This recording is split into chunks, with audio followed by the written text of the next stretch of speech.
Welcome back to America Talks Live. John Bachman alongside John Cardillo. Let's talk about Attorney General Jeff Sessions on Capitol Hill. Curious yesterday. This one. We're not hearing much about this. Judiciary Chairman over in the House, Bob Goodlatte, was forced to subpoena Sessions to testify as part of an investigation, along with House Oversight Committee Chairman Trey Gowdy. Our Fox reports that a subpoena was a response to the New York Times report that Deputy Attorney General Rod Rosenstein, and that story that claimed Rosenstein suggested wearing a wire to secretly tape President Trump and perhaps recruiting cabinet members to invoke the 25th Amendment to get President Trump out of office. Rosenstein blasted that report as false and denied making the comments. And that's where we want to welcome in former federal prosecutor Larry Klayman. He's the founder of Freedom Watch. Larry, thanks for joining us today. Nice to see you. So, Larry, what do you think went on? This was a closed-door hearing. Sessions was subpoenaed. He went there to the Hill at noon yesterday. There were 3 items. I read the subpoena. The House Judiciary Committee actually put the subpoena online. The first request was Andrew McCabe's memos, which involved Rod Rosenstein and this New York Times report. The second surrounded some guy named Wright, W-R-I-G-H-T. And the third bullet was any information, any documents pertaining to information given to the Gang of 8 about the Russia investigation. So explain, if you will, how those 3 things are connected and the real reason Jeff Sessions was subpoenaed to the committee. I'll work in reverse, John. He was subpoenaed to the committee because he's obstructed justice, in effect, over his 2 years of being Attorney General, not just with regard to the Russian investigation, where he's implicated. He met with the Russian ambassador. He met with Papadopoulos, and he claims suggesting that Papadopoulos not have contact with the Russians. He feels extremely vulnerable. And there's a conspiracy of silence in the deep state Justice Department that if you, in fact, incriminate someone else, such as Rosenstein or McCabe, who was with the FBI or others, that stuff will start flying out of files about you. This is all about Jeff Sessions. It's not about being Attorney General of the United States. He's buried his head in the sand like an ostrich because he's worried about his own future and his own fate. So consequently, the House Judiciary Committee subpoenaed him to appear in front of Congress. Now, whether they have the courage to carry through with this and go to a court to hold him in contempt, based on past history, if the past is a prologue, nothing will come of it. So what do you think's going on here, Larry? You've been a student of this process for a long time. Could it be that Washington, the administration, even those in the House and Senate, know that Sessions is, in fact, the most ineffective Attorney General in U.S. history? Because it's sure starting to look that way. But that Mitch McConnell knows he's got a bear of a fight with Kavanaugh. He's got a lot of other judges that he needs to get confirmed. We know that McConnell is very hot on getting judges confirmed. That's his priority. Is it that he just doesn't want a confirmation fight on AG? So McConnell's telling the White House, you pick Sessions, you're stuck with him, make the most of it? Well, that's the conventional wisdom, but the president could put someone in place. There's already been talk about it. You know, people inside of the department right now to step in for the Attorney General or the Deputy Attorney General.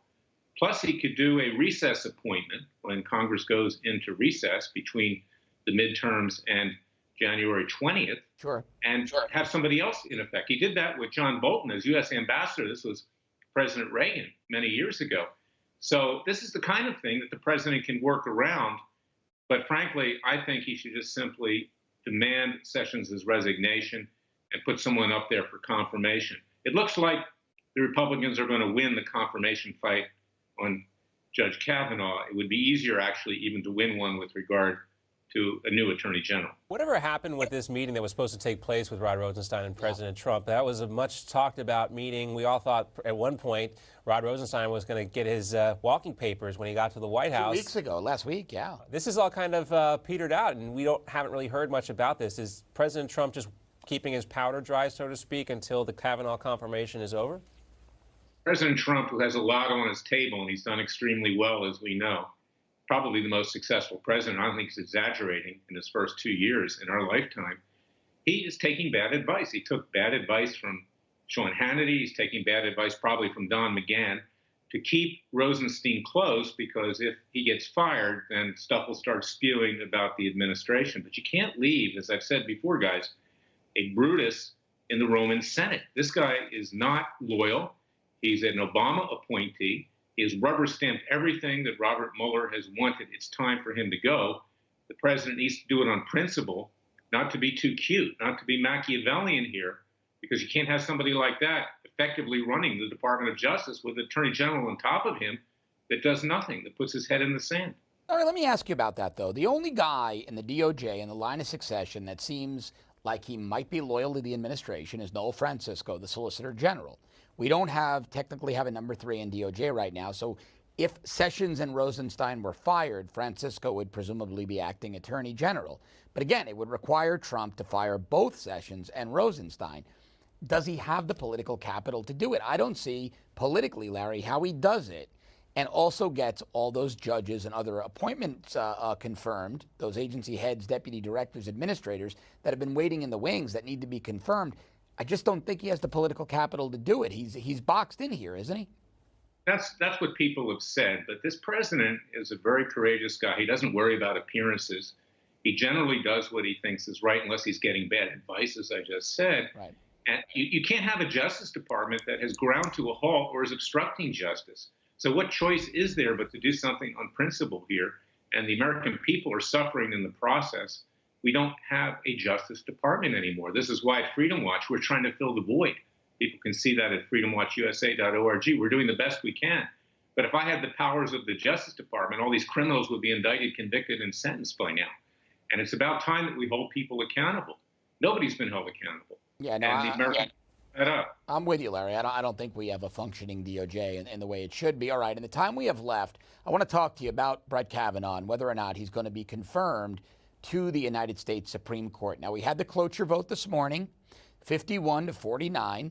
Joe Manchin was a yes, and Lisa Murkowski from Alaska, the Republican, was a no. Susan Collins is holding a press conference in around 30 minutes. We're going to presumably find out which way she's going. Jeff Flake tells us he's a hard yes. Now, John and I have been debating this, whether or not Manchin remains a yes or a no. So what do you think? Does Kavanaugh ultimately get confirmed tomorrow? Because Dianne Feinstein says he can't be. And I think we have some video of Senator Feinstein. All right, let's listen to that. If confirmed, he will join 8 other individuals who are charged with deciding how the laws of our land are interpreted and applied. He would be a deciding vote on the most important issues affecting our country and every American for generations to come. Mr. President, Madam President, based on all the factors we have before us, I do not believe Judge Kavanaugh has earned this seat. So, Larry, just posturing by Dianne Feinstein and then Chuck Schumer and the other Democrats, do you think Kavanaugh ultimately gets confirmed tomorrow? Yes, it's a lock at this point, guys. I mean, if you've got Jeff Flake, senator who's been so anti-Trump and so difficult in the past, saying he's going to vote for Judge Kavanaugh, it's a firm vote, that will influence the others. He's leading the way. He's kind of like the Pied Piper in a way. And yes, Judge Kavanaugh will be confirmed. And this is a good example of what we were talking about before, is that you have to do things on principle here and not worry about, elections or ramifications or anything like that. President Mitch McConnell have done the right thing here. I wasn't a big fan of Judge Kavanaugh, but after I saw what they did to him, the way they destroyed this man and his family, my heart went out to him. And right now, it's too late to get anybody else. So I'm really happy that he's going to be confirmed. Hear that a lot from Republican voters? You're really hearing that a lot from Republicans. All right, Larry Klayman. Larry, always great to see you. Thanks. Thanks. God bless, guys. All right, when we come back, Maine Senator Susan Collins will announce her decision here shortly on Kavanaugh. We will preview that announcement right after the break. We'll also bring you the Senate floor to the Senate floor live in just a few moments. And we're also asking you our poll question today. We've been asking you the whole show. There it is on the screen. Should the Senate confirm Judge Kavanaugh? Just text VOTE to 64800. We'll send you the poll question. You reply with yes or no, and we're going to give you the results at the end of the show. No, at the end of the last hour, 99% of you said yes, the Senate should confirm Judge Brett Kavanaugh. We're going to give you those results again at the end of the show. Stick with us. We'll be back right after the break.